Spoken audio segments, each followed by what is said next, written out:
Modern medicine seems like magic.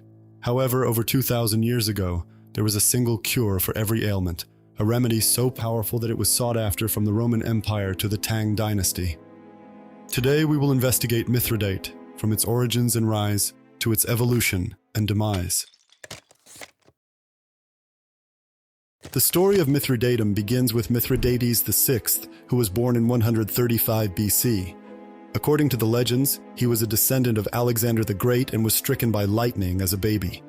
As an adolescent, he pioneered the science of toxicology, and as a man, he challenged Rome. All of this culminated in an enormous earthquake that followed his death. His father was poisoned in 120 BC, and because Mithridates was only 15 at the time, his wicked mother took over the kingdom of Pontus. There were suspicions that she played a part in her husband's assassination, and Mithridates feared that he could be next. The only way to take the legacy of his father into his own hands was to escape and come back stronger than ever.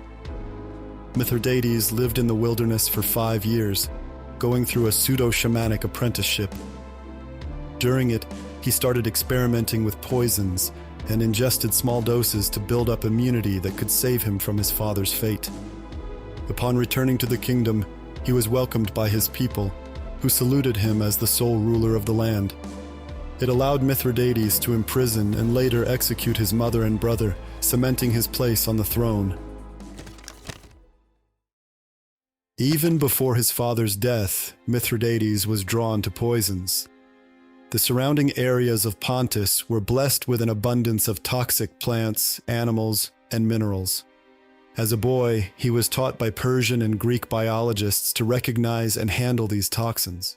Additionally, his grandfather Pharnaces I supposedly discovered a plant that was regarded as a cure-all. Now combine all these factors together: a natural passion for toxicology, the fear of being poisoned like his father, and his grandfather's legacy. The end result is clear.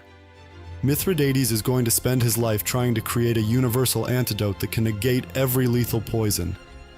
While stabilizing the kingdom, Mithridates assembled a team of physicians, scholars, and herbalists to help him research poisons and antidotes. Having talent is not enough. That's why Mithridates developed infrastructure like no other. Gardens full of poisonous plants and laboratories filled with biotoxins sprung around the kingdom. He conducted experiments on himself, his associates, and prisoners. Mithridates also sought knowledge from the outside and corresponded with achieved physicians like Asclepiades and Zopyrus. He also recruited Scythian shamans called Agari, who possessed knowledge of viper venom and agaric mushrooms. Finally, Mithridates' personal library included works on Ayurveda and treatises detailing drugs used by Mesopotamian doctors and druids of Gaul. Such academic rigor resulted in many toxicology manuscripts which were taken to Rome after his death. Pliny the Elder, who studied Mithridates' work, wrote, "We know from direct evidence and by report that Mithridates was a more accomplished researcher into biology than any man before him." Naturally, such determination could only culminate in one way, and one way only. After decades of intense effort, he invented the ultimate remedy, Mithridatum. Mithridates was defeated by Gnaeus Pompeius Magnus in 66 BC. Upon the victory, Pompeius ordered his freedmen to translate Mithridates' writings into Latin. Here's where he found the notes about Mithridatum, the universal antidote. According to one theory, Pompeius kept the original recipe secret and only shared it with his close circle. Because of that, it's lost to time. The best we can do is to explore secondary recipes written by physicians familiar with Mithridates' work. There's one recipe that supposedly comes from his personal notebook. Pliny the Elder included it in his magnum opus Natural History. Pound together 2 dried walnuts, 2 figs, and 20 leaves of rue with a pinch of salt. He who takes this while fasting will be immune to all poison for that day. However, we don't know whether it was supposed to be the Mithridatum. The doubt only increases when we compare it to other recipes. Most of them included more ingredients, in some cases over 80. Because of that, this recipe is most likely some other antidote that was developed by Mithridates and his team. The lack of the original recipe didn't stop rumors from spreading. and numerous physicians and even charlatans began composing their own variations of mithridatum. As a result, we can find many different recipes. One of the earliest was recorded in On Medicine by Aulus Cornelius Celsus and included this long list of ingredients. The common denominator of mithridatum recipes was rare and expensive ingredients that sometimes would come from as far as India. Galen of Pergamon noted in On Antidotes, Mithridatum was bound to be successful in imperial circles. It bore the name of a king. It was used by emperors and their personal physicians, and it was extremely expensive. And for a wealthy clientele, an expensive drug was synonymous with a good drug. As a result, it became an arms race between physicians to produce the most exquisite mithridatum. According to the paper of Lawrence Tottelin, quote, "To impress their clients, they, physicians, competed to introduce as many spices and other rare products in their recipes as possible." End quote. Naturally, it was to the detriment of physicians themselves. Procuring rare ingredients became harder and harder, and it led to the rise of opportunistic spice dealers that used this shortage to sell adulterated products. As a result, it didn't take long for mithridatum to fall out of fashion. Once extremely popular under Marcus Aurelius, it became almost non-existent during the reign of Commodus. However, fashion is cyclical, and mithridatum rose to the cups of royalty once again under Septimius Severus and Caracalla. Interestingly, Galen noted that the popularity of mithridatum correlated with the reign of great emperors. It's likely that the prosperity of the empire enabled physicians to procure rare ingredients required to produce it. However, as the original recipe was lost, mithridatum evolved into a type of cure-all called Theriac, the universal remedy that was sold in Europe as late as the 20th century. In 1 AD, Nero's personal physician Andromachus decided to improve mithridatum by adding more ingredients, most notably dried viper's flesh. It marked the birth of Theriac, and according to Andromachus, it could induce menstruation and help against ailments like asthma, colic, edema, inflammation, and even plague. Not long after, Galen created his own recipe that included over 50 ingredients. He devoted an entire treatise to it, in which he described an experiment involving roosters. Galen divided the roosters into 2 groups and fed Theriac to one group. Then he introduced snakes to the roosters. The Theriac group survived, while the other group perished. The validity of such an experiment is anecdotal at best, but this did not stop Theriac from booming in popularity. It even reached the Tang Empire.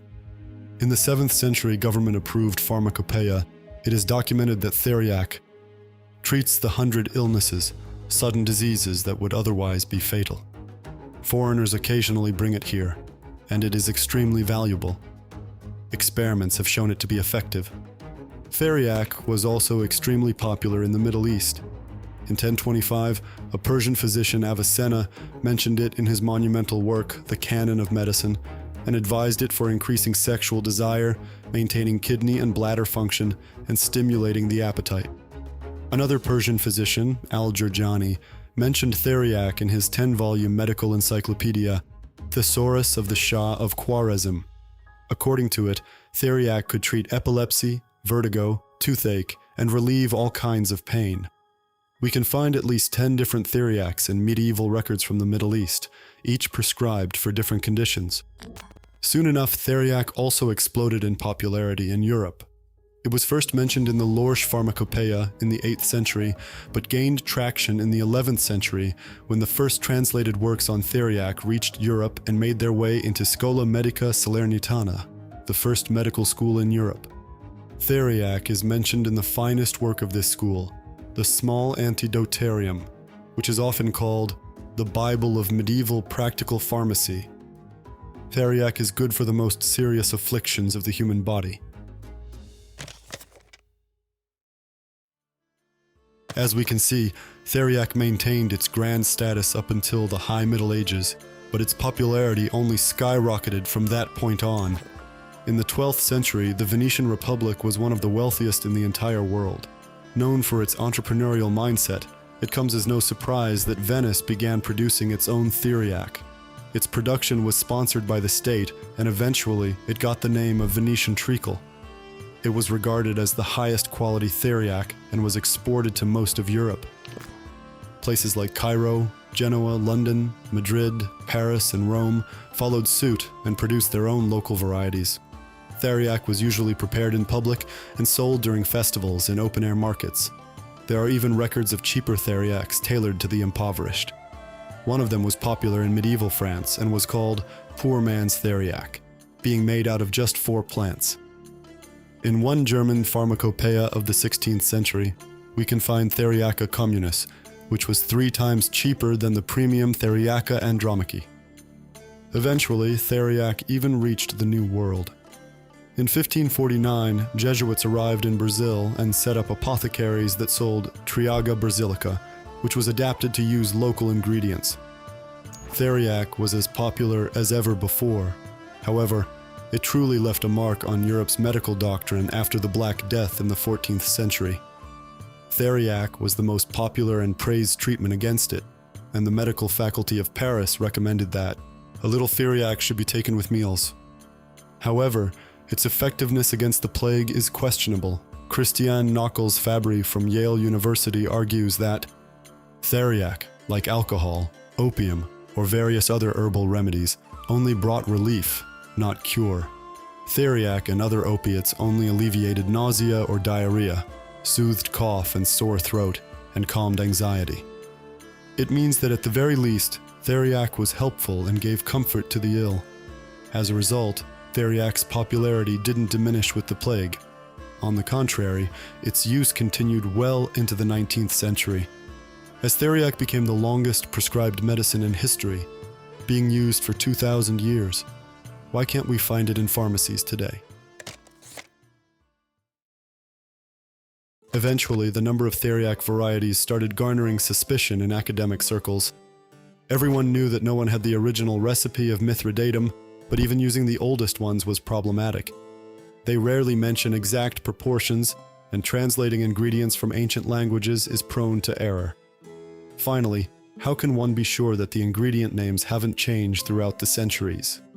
However, Theriac was still believed to be effective. In case it failed, it was thought to be due to poor storage or production measures. As a result, it was subject to the first medical regulations in history. In England, its production was supervised under the Pharmacy Wares, Drugs and Stuffs Act of 1540. During the reign of Elizabeth I, only one apothecary was allowed to make it, and the Royal College of Physicians had to inspect the final product. Inspections of Theriac production and fines that sometimes followed diminished Theriac's popularity. However, the real attack against Theriac was launched by William Heberden in 1745, who published a 19-page pamphlet, Anti-Theriaca, Essay on Mithridatum and Theriac. It criticized the drug, which led to its removal from London Pharmacopoeia just a year later. It marked the end of Theriac in England. However, it took several centuries until Theriac's use completely vanished. It was still included in the German Pharmacopoeia of 1872 and in the French Pharmacopoeia of 1884. Knowing what we know today, the downfall of Theriac was inevitable. With constant problems found in its production and the improvement of medical knowledge, this cure-all was destined to fail. That being said, there's still one question left unanswered. How did this drug dominate medicine in the Old World for nearly 2 millennia? If Mithridatum and its successor Theriac were such popular cures, is there anything to it, or was it used just because of its legendary status? The reality is that most ingredients used for Theriacs have been found to have some sort of therapeutic effect. If we compare the ingredients in the 30 AD Celsus recipe with those in the 19th century French recipe, we find these shared ingredients. Now, according to research, these ingredients have the following medicinal properties. As we can see, the ancients knew what they were doing. However, it's naive to believe that just putting a bunch of effective ingredients together can result in a cure-all. That's where the final ingredient I've left off comes in, the opium poppy. Opium is one of the longest medicinally used compounds ever, with first uses dating as early as 3400 BC.